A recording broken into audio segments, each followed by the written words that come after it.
ಜನನಾಯಕನ್ cinema ನೋಡೋಕ್ಕೆ ಬಂದಿರೋ ವಿಜಯ್ ಪತ್ನಿ ನಿಜಾನ ಈ ವಿಷಯ ನನಗೆ ಬಂದಿರೋ ಕ್ಲಾರಿಟಿ ಪ್ರಕಾರ ಈ ವಿಡಿಯೋದ ಮೂಲಕ ನಿಮಗೆ ತಿಳಿಸ್ತೇನೆ. ಎಲ್ಲರಿಗೂ ಗಿರ್ಮಿ ಕನ್ನಡ ಟಿವಿ ಯೂಟ್ಯೂಬ್ ಚಾನಲ್ಗೆ ಸುಸ್ವಾಗತ ಅಂತ ಹೇಳ್ತಾ ಶುರು ಮಾಡೋಕ್ಕಿಂತ ಮೊದಲು ಯಾರೆಲ್ಲ ನಮ್ಮ ಯೂಟ್ಯೂಬ್ ಚಾನಲ್ ಮೊದಲು ನೋಡ್ತಿದ್ರಿ ಅವರೆಲ್ಲ ಸಬ್ಸ್ಕ್ರೈಬ್ ಮಾಡಲಿ ಮತ್ತು ಪಕ್ಕದಲ್ಲಿರೋ ಬೆಲ್ಲೈಕನ್ ಪ್ರೆಸ್ ಮಾಡಿ. ವಿಜಯ್ ಪತ್ನಿ ಸಂಗೀತ ಸರ್ವಲಿಂಗಂ ಚಿತ್ರಮಂದಿರಕ್ಕೆ ತೆರಳಿ ಜನನಾಯಕನ್ ಸಿನಿಮಾ ವೀಕ್ಷಿಸಿದ್ದಾರೆ ಎಂಬ ವಿಡಿಯೋ ಕೂಡ ಭಾರಿ ಚರ್ಚೆಗೆ ಕಾರಣವಾಗಿದೆ. ತಮಿಳುನಾಡು ಮುಖ್ಯಮಂತ್ರಿ ಹಾಗೂ ನಟ ವಿಜಯ್ ಅಭಿನಯದ ಕೊನೆಯ ಸಿನಿಮಾ ಜನನಾಯಕನ್ ಬಿಡುಗಡೆಯಾದ ಬಳಿಕ ಸಾಮಾಜಿಕ ಜಾಲತಾಣದಲ್ಲಿ ಸಿನಿಮಾ ಕುರಿತು ಹಲವು ಸುದ್ದಿಗಳು ವೈರಲ್ ಆಗುತ್ತಿದೆ. ಇದೇ ವೇಳೆ ವಿಜಯ್ ಪತ್ನಿ ಸಂಗೀತ ಚಿತ್ರಮಂದಿರಕ್ಕೆ ತೆರಳಿ ಜನನಾಯಕನ್ ಸಿನಿಮಾದಲ್ಲಿ ವೀಕ್ಷಿಸಿದ್ದಾರೆ ಎಂಬ ವಿಡಿಯೋ ಕೂಡ ಭಾರಿ ಚರ್ಚೆಗೆ ಕಾರಣವಾಗಿದೆ. ಜುಲೈ 23ರಂದು ಬಿಡುಗಡೆಯಾದ ಜನನಾಯಕನ್ ಸಿನಿಮಾ ಉತ್ತಮ ಪ್ರತಿಕ್ರಿಯೆ ಪಡೆಯುತ್ತಿರುವ ಬೆನ್ನಲ್ಲೇ ಸಾಮಾಜಿಕ ಜಾಲತಾಣದಲ್ಲಿ ಕೂಡ ಹಲವು ಚರ್ಚೆಗಳು ಕೂಡ ಎದುರಾಗಿದೆ.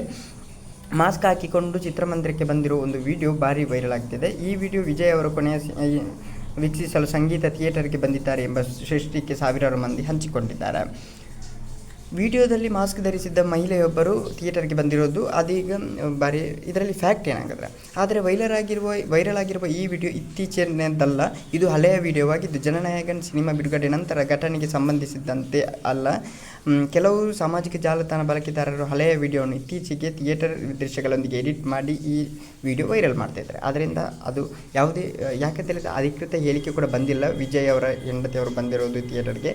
ಆದ್ದರಿಂದ ಇದು ಸುಳ್ಳು ಮಾಹಿತಿ ಅಂತಲೇ ಹೇಳ್ಬೋದು. ಓಕೆ, ಮುಂದೆ ಸಿಗೋಣ. Thank you.